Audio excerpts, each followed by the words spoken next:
That's Rochester, New York, and you're hearing Rochester punk pioneers New Math, who have just reunited to help celebrate the reissue of their lost album, Gardens.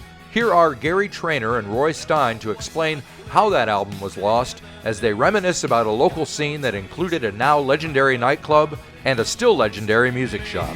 Hold on to me as my final hour approach. You know, because we had a club here, Scorgy's Club. Yep. And you know, the Ramones played there. Gun Club, Marion Gun Club, Cramps, yeah. Cramps. Yep. You know, and then we kind of started it, you know, because we rehearsed down the street. Yep. And we would go into that bar. He didn't have a downstairs or anything. And he said, and Kevin said, "Can I put my records in your jukebox?" Yeah. And so the guy said, sure. So Kevin brought in all that great stuff. You know, he was getting all the records from England. Yep. So he was putting the Ramones and reggae and Eddie and the Hot Rods and all that stuff. and, you know, all that kind of stuff on the jukebox, which then started, you know, people coming and saying, you know, kind of, you know, this new music. And so it became the play. And then he said, "Do you want to play downstairs? I'm opening it up." And we said, "Well, if you let us do what they do in New York, which is play one set, have another band, you know, none of this three sets a night." And Right, yeah. I said, "You know, you have a PA, lights, everything there, and whoever gets the door can pay them when it's over," and that just took off. Yep. Because then everybody else that was in a band, Yep. you know, Personal Effects, which was the offshoot of Paul Dodd, our drummer, Yep. left us and started his own band, and they, you know, jumped right in. There's, you know, and then there were all these other creative. So I think Rochester had a lot of super creative people, still does. It was cool though. It was cool, Marty, because so I'd heard about the band, you know, and so I went to see them I heard they might be looking for a new drummer. And it was through a weird way. It was the drummer from Duke Jupiter, who I knew from Mark Schwartz, the keyboardist. He had heard, "Hey, you know, if you hear anybody," so he told me, "Hey, you might want to go see this band." And I wasn't aware of them. And I went down to the Penny Arcade to see them. It was like on a Tuesday night. And there was 300 or 400 people at the Penny Arcade on a Tuesday night. And the scene was exactly like you think it would look like, right? Yep. Leather, Yep. people with safety pins in their cheeks, mohawks, right? Really attractive women. And I was like, wow. And then the band played. And you're right. I mean, in a sense that all that music was of 77, 8, 9 was Foreigner, Kansas, right? Yep. Early Journey, you know, and when they started playing, I was like, because you know I play drums, and I'm like, oh man, I have been missing this. This is so good. And so I joined the band. So I had joined the band, and they let me join. I had to shave my mustache when I joined the band. Rightly so. And it was that nice 77. Well, you know, Kevin, thick porn stash. I do. No problem. Kevin had to shave that off. Shave that off. Yeah. So and I haven't changed out of my black T-shirt yet. But I did the first gig. Then in December of '79 with somewhere like that at the Penny Arcade again. Same thing, like a Monday or Tuesday night. Yep. And I walked in there in a great crowd, but the people who worked at the Penny Arcade had T-shirts on that said "Punk sucks," and they meant it, you know, because they loved, you know, they wanted to hear "Wheel in the Sky," you know. Yeah. And then, but we had packed the place on a Tuesday night. Yep. There's a whole different scene. So we start playing, and the bartenders handed out eggs to a couple of their macho friends, and they shot them at the band. Yeah. I thought it was the funniest shit I'd ever seen. I mean, I was laughing. I got sprayed a little bit with an egg, and I still have a poster from that show. There was with egg carpets, right, with egg yolk on it. Right. right? Like Treasure. Yeah. It was great that people would get so upset they'd throw egg at a band because Absolutely. it was insulting to Kansas, Yep. Yep. Where's Wayward Son, So and I loved it. I mean, but Kevin was pissed, man, when they threw those eggs and then some of it. We never played the Penny. He walked off stage and we never played the Penny Arcade again. Never played. He said, basically, fuck you. I'm not putting up with this. And well, that's why we were so lucky to have Scorgies. Right? Then Scorgies. Yep. And they did because at the Penny Arcade, we had to do 3 sets. No, they actually that night they let us do what we wanted. Right. We had an opening band, which was an offshoot of New Math. It was the bass players band. Right. They came around. I mean, shortly afterwards, they were sorry, right? Well, didn't we do a gig together with you guys opened for John Cale that I brought into town, and it was the Now was the opener, and you guys were the middle band, and John Cale on his Sabotage tour. Yeah, we did John Cale. I remember him. Yeah, but I think that was Scorgies. I'm not sure. I think that was Penny Arcade actually, and then he came back and did Scorgies. That's when he tore the roof down. Oh, that was the Cramps. That was the Cramps that tore the roof down. Yeah, that was Lux from the Cramps. And it may have been, Marty, the best club show I ever saw in my life. Was that show? The Cramps were there twice. I don't remember if it was the first or second time. Right. This is the first time. Classic, 300-400 people packed into that tiny little cellar, Yep. The stage was only about maybe 2.5, 3 feet high. It wasn't imposing stage, big, but not. You were right with the audience, and they were probably 3/4 of the way through the show. It was amazing, right? Yep. And so primal, and Lux's pants are just barely covering his cock, and some couple girls in the front just pulled those pants down. And there's his pee-pee in the wind. And Don Scorgies got the mic down his throat all the way, right? And the band and Ivy just looks at him like she's just kind of like she's doing those cool. Kind of looked at him like this. And then he started tearing down like the ceiling tiles and that's when Don, the owner, Scorgie, tackled him. Yeah, you don't want to get on his bad side. You threw the drums off the stage. No, you do not get on. We used to joke. I mean, we loved Don, and he was great to us. But we used to joke that he opened the bar up just so he could beat people up. Right. Fair enough. No, he did not beat Lucas up. I mean, but he had to. He had to subdue the destruction of his club. But that was an amazing show. I mean, unbelievable. Now we're here to talk about this new release that you guys have coming out. So we should talk about that a little bit. So tell me, it's a reissue of an album, that barely came out. We put out. It actually never came out because Brain Eater Records, who had some pretty good bands on it, Flipper,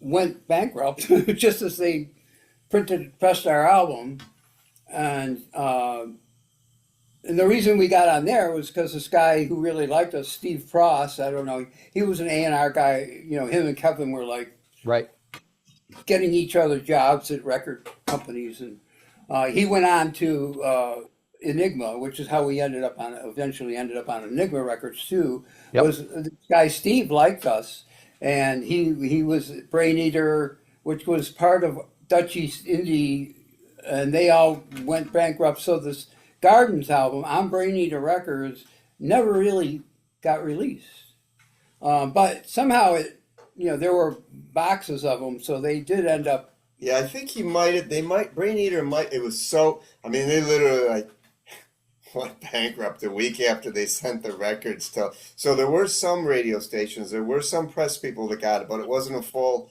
thing. Yep. So there were some minor reviews of it, but it didn't get the kind of stuff that They Walk Among You had gotten. I think Trouser Press got it. That's not bad, but that must have driven you crazy though.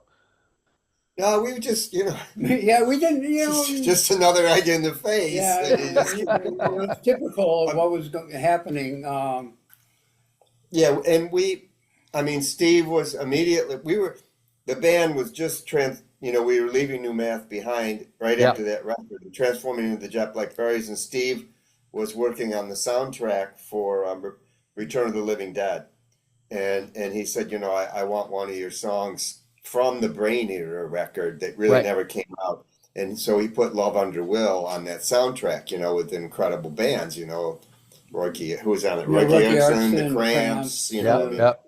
the legendary TSOL, soundtrack, right? you know, TSOL. great people to be along with. Right, Definitely. it was like such a wild. I mean, it was great to be. It was an honor. Sounds cliche, but it was an honor to be on that soundtrack. So, And so a lot of people got it Yeah, because you know. this is the album that song was on. Yep. So and then we put it on the next Jet Blackberries record, just so that, you know, because nobody wanted on the Brain Eaters record. Yep. Yeah, man. So, Living on Borrowed Time, was that written for Marianne Faithfull originally? It's the fact I'm just living on borrowed, living on borrowed time, living on borrowed, living on borrowed time. you know, there was Howard Thompson. who Right. was- Yeah. he was producing a lot of our records, and he was down in New York, and so he'd have our records, and they all hung around with Marianne Faithfull. You know, Kevin and Howard were very close. I think Yep. she on Island. I forget. Was Mary? Yeah, she was on Island. Because did you see Yeah, her gig at so- Scorgies where she drank the whole bottle? Oh, of- Oh yeah, it was fabulous. So can I tell you a tiny story? Please about do. this? It's a great one. So, you know, this was around the time I think Broken English came out. Yeah, it was just after it. Yeah.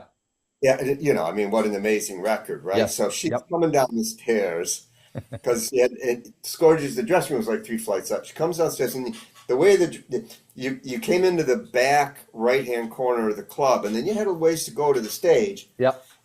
She comes out, and then she took a hard right and went into the men's bathroom instead of the stage. She totally missed and went into the men's bathroom. And I saw her do it with a couple of her entourage, and it was great, Marty, because she comes out about 30 seconds later, laughing her ass off, you know, and then it was a really good show. Oh, But yeah. she just loved. I mean, she thought what. I was sitting at her feet, I think. I over remember I there. was on the floor, like right in front of her. And I Were you? remember it. Oh, nice. And it turned out Dwayne Sherwood recorded the show. He sent me a recording a couple of years ago, and you can hear her guzzling the whiskey. Oh yeah. It was great. It was great. And Don Scorgi, who owns Scorgi's, he was a huge Marianne Faithfull is Tears Go By fan. Yeah. He was like, "What happened?" And we were like, "Isn't it great? Isn't it Yep. bad?" He's like, "No, I don't know." No, it was great. Well, this record, actually, Borrowed Time was on the Gardens Brain Eater record, but a hidden track. It wasn't Right. just- and you know, of course, you know, there was mention that she might do it, but that never happened. But I thought it. But this is the record that it's on, so we're now we're doing the song in our set right now. Good versions. Yeah, it's the first time, and it was funny because the first time in 40 years since we played it. So what is it like being in the band again? I realize Kevin's not there anymore, but you got a new guy. So Yeah, and then the four other members are all original. So yeah, in Derek, who's singing up front, you know, he's an incredible aficionado of 60s and 70s. I mean, so deep, Marty. Yeah. I mean, he knows it. I mean, Right, he's like, oh, I just got back from New York. You know, I saw John Cale. It's like, right. He's it's like, oh, we've definitely found the right person. for right. sure. Yeah, gotcha. You know, it's somebody that, you know, even at this day and age cares about John Cale. You know, I mean, Yep. a lot of people, you know, except for people like us, you know, care whether he's still doing music or still playing a live show. You know, And he plays a rhythm guitar really well too, so that brings an added dimension to the band. It's the same lineup, except you know, yeah, we can do more. it's a little easier. It's a little easier on Chris, the lead guitarist, not to always have to be covering everything, you know. Yep. Yeah, so it's all good. I mean, it's great, and He's a real trooper. You know. yeah, he's a pleasure to. I mean, he's just a wonderful guy to, and loves music and records. Yeah, and he's like, well, I grew up on your music. I've been listening to it since I was 10. Yeah, that's just what you want to hear, right? So it's cool. Yeah, so that's all good. So he's a really great addition, and he brings a lot of the similar energy to Kevin. I mean, Kevin was unbelievable on stage, Yep. unbelievable Yep, front yep. person. And so he kind of goes into the same place, that great trance, Yep. energy place. So it's just good. All right. Do you remember doing the TV show at Channel 31? Yeah. Yes, I remember it very much, and we still have That was video like, of that. well, that was Chris's first day. Right, on really? guitar, first gig, yeah. Got no time, I've got no patience. Always on the run, the restless kind. The restless kind. The restless kind. The restless kind. Always on the run, the restless kind. I'm always on the run, the restless kind. Yeah, that was a Channel 31. Right. Yeah, Yeah, I remember we did a couple takes of Die Trying and Yep. Older Women. Yep. Yeah, I remember that. It's very funny. And yeah, because I've seen the tape, and you introduced the band, right? There was something. Yeah, and you're a little younger. And you Just a little. the band. It was fun. That was and yeah, I mean, everything was so new then. Yep. I mean, I don't know when that was. It was 81, 1980 early 81. Early 81. So believe it or not, that music scene, the guy that's Jay that's putting out the Propeller, Right. he actually again grew up on our music. He was Yep. Rochester, and listening to Kevin's radio show, or maybe even your people like you, and you saved Rochester. I wouldn't go that far. But I do get an occasional random message out of the blue. Hey, Marty, I used to listen to the Roots of Rock and Roll. It was great. And it was like, right. Well, it made a difference. Like this guy now was like, I heard Kevin Patrick's radio show, and he exposed me to all this new music that would never have made it through. That's true. That's true. Or definitely people intentionally. Like the punk sucks, and let's not, because they were afraid of something that they, whereas it was all this different people just being creative in all their different ways, Yeah. and which made, Rochester people feel like, well, hey, if I can do this, Yep. and you try to, as much as you can, encourage. Yeah. Did you go to the Perubu Suicide Commandos show that I put on? Yeah. I think I was Rochester's first punk Perubu rock is concert. probably the best band that What's ever that? came out. They're the best band that came out of that scene. Oh, yeah. Perubu. I think They were amazing, man. That Modern Dance album is incredible. Yeah. It was. They took it like do your own thing to its most brilliant. Yeah. It wasn't anything phony or fake or. So what's the Rochester scene like these days? Is there one? It's hit and miss. Yeah, I mean, it's like it's like what's happening in general. I mean, things are broken into all their little components, and the scene is, and not only musically into their components, but also people. There's so many forms of entertainment available to them besides going out on a Friday or Saturday night. But the scene's pretty good. I think the scene's pretty good. There's some really good bands, people in their 20s, and they're trying, like Gary said, they're doing their own thing, whatever that might be. But you taught them, at least you taught them, do your own thing, write your own music. Make your own tapes or records, or do it yourself was sort of our whole thing. We did it. It was like nobody's going to do it for you. We went out and we recorded these records on our own, and independent record labels came along and said, well, if we put it out, and I always felt like that's enough, man. They put out the money to press albums, and have picture sleeves and do whatever.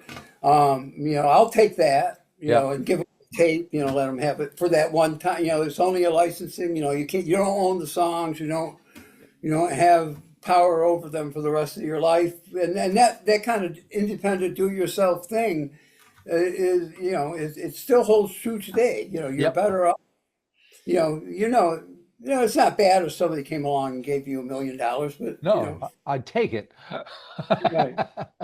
But what you have to do to get it, is same as it ever was, right? And the radio stations are they're still there, and they're still okay. RUR, the college station, ITR college station, ER, and they're still playing all kinds of indie music. The whole broad scope of it. So it seems pretty good. Seems pretty good. The radio show on every Saturday, the RUR one, right? Isn't it? I don't know which one you mean. Well, the one that comes on every Saturday. The Shawbrook? No. Mike Murray's show. Mike Murray has a show, and it's yeah. still on. All he does is a lot of the music that came out in the 80s and stuff, but also Kinks and Roky Erickson or this kind of thing. Yeah, and they play local, and people like they just to have that music in. They spin local. Yeah, music. and their big thing is the local music. They put in Chesterfield Kings and things that his new records they'll play on. And the House of Guitars is still going strong, is it? Right. Yeah. It's fabulous. The Shawbrook brothers are there. They live there. They're still there. You go in there anytime and they're there. And the place it's amazing. And they're incredible. Yeah, that probably had a lot to do with us turning out the way that we did. Yes, absolutely. Everybody, because I worked there for a long time, and I made a lot of the ads. Turned out the way you did. But everybody that worked there was in a band. You just couldn't help it. And we met, and everybody that came through. It was just the community thing that was. They still come through. People come to Rochester. It's like I got to go to House of Guitars. Yeah, I was there about a week ago, and Bruce was still feeling bad because of Ozzy being gone. Yeah. Ozzy had been there like 3 times and done record signings. There are big events there, and so everybody goes through there. Like Tom Petty would come into town. I think I saw you interviewed Ozzy. Yes. Well, we did. We had Ozzy on the TV show, the After Hours show, the one that you guys were on, and.